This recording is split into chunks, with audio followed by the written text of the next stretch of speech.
Pa-exit na si Bossing Eman mga kabisyo ng Isabel Garden. Ito yung pinakita ko sa inyong bumper na robotic last time. Yung yari sa baluarte natin syempre. Sir Eman, pataas nga. Ayan. Syempre ganun pa rin setup. Pagdating sa stopper sa taas, kusa siyang hihinto. Sir Eman, pababa nga. Switch sa toggle down at pindot ng button. Ganun din, hihinto rin syempre. Pagdating sa stopper sa ibaba. Tala at yung setup niyan, pangatlong balik na to, sir. Pangatlo na, no? Unti-unti na sinesetup ni Sir Eman. Ngayon nga, itong Yankee bracket ng side mirror. Yung dating side mirror na lang din na in-stay mga kabisyon, lagyan na ng chrome cover. Pati yung ball niya. Light box. Sir Eman, ilaw nga muna.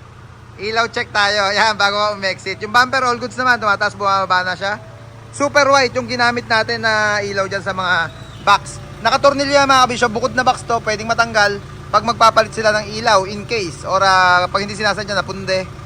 Pati naman yan, pati yung light box sa shortpet niyan, nakatornilyo lang yan, nahuhugot at makukuha na nila yung ilaw kung magpapalit sila. Pati yung tala natin, ganoon din setup. Yan, isa pa nga, taas, baba ng bumper. Sir Eman ng Isabel Garden. Okay, sir.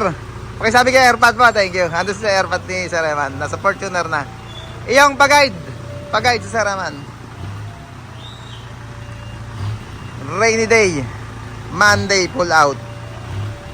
Yan, ulitin nga mga kabisyo, pag gusto nyo magpagawa ng ganyang bumper, tawag lang kayo sa number na naka-flash sa screen natin.